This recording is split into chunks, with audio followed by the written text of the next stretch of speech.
Welcome back, my beautiful souls. My name is Cheryl, and this is Ritual and Remedy. Today's video in the Detachment series is Detaching From Religion. Now, this was a huge one for me, a huge blockage that I had to overcome on my healing journey. So I thought, let me break it down for some people, save them a bit of time, on this journey. Now, this is just my disclaimer. I'm just letting you all know these are my thoughts, my views, my downloads.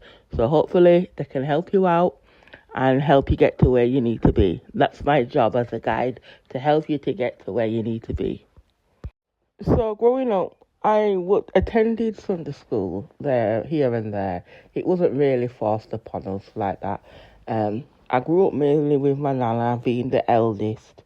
So I was mainly at my nana's, and she was into, praying, and she taught me the Lord's Prayer. And I went to a Sunday school at her insistence, but she started to get older, so I didn't have to attend as much. So it wasn't really drilled into me that much as a child. But I knew I was Christian. I always believed in God, but was pretty lax about it, to be honest. But as I got older and I started to get into like my mid to late 20s, where I started to get a bit bored with what I was doing every day, I started looking into like religion and where I stood with it. And to be honest, it just felt even more like a cage, it just felt like you was trapped. And I didn't become rebellious or anything about it, but I just my spirit outgrew what I was taught to believe in. The main issue I had was religion is more or less chosen for us before we even know anything about ourselves. So we're taught what to believe and what to fear, how to behave, and what to call the truth. So before I even knew any difference, that was just my identity. And to be honest, now I'm looking back, a lot of the teachings was just about fear.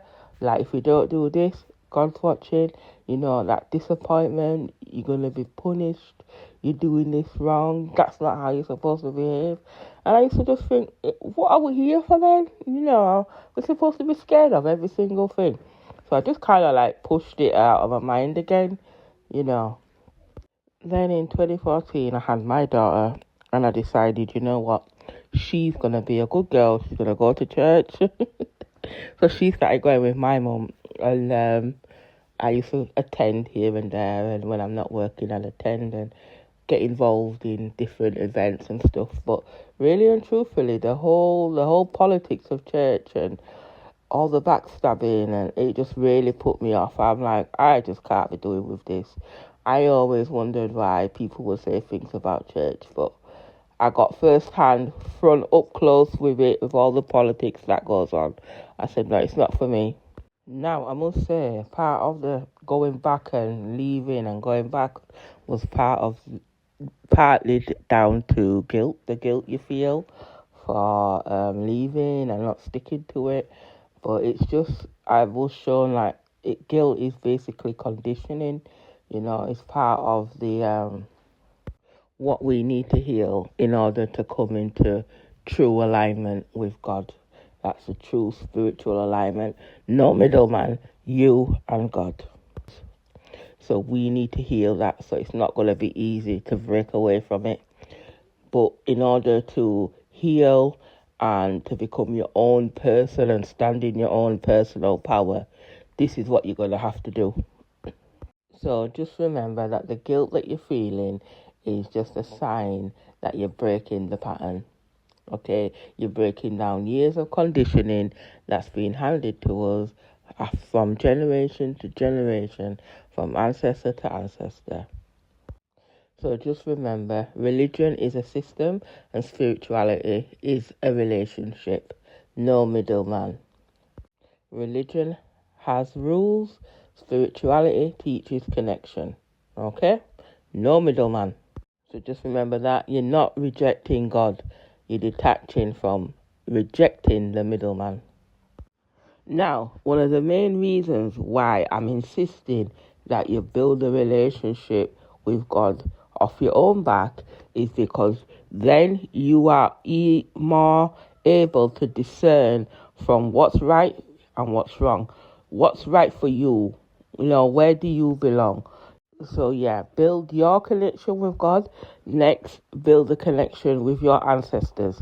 Start working within your own bloodline. Stop looking at to everybody else and thinking, oh, this is so amazing, oh, this looks so good, this will do for me. You can't pick and choose. You belong where you belong. And God and your spirit, your ancestors will help guide you to where you need to be. You are stronger, you're more protected, working within your own bloodline. So many people I see with these stupid TikTok trends doing these candles and these magics, and that's all beautiful and it's all fine. But then you're opening portals, you're not studying anything, you're not cleansing, you're just completely disrespecting the spiritual realm and you're wreaking havoc. Then you're running back to Christianity and telling everybody how cards are evil, how candles is wrong, and everything is witchcraft. Everything ain't for everybody. That's what you need to know. You can't do what so-and-so is doing because it looks good or cool. You need to really educate yourself, research, and then proceed. Respect the spiritual realm always. If you want to work with your ancestors, which I do suggest you do, don't be asking for things straight away. Give thanks to them for their sacrifice that brought you to where you are today. Cleanse them, cleanse yourself, make offerings, build that relationship, then proceed forward, okay? One of the good things about connecting with the Most High, with your ancestors, is you no longer need that external validation. You stop fearing divine punishment. You stop performing spirituality. You stop forcing beliefs that you don't really believe in.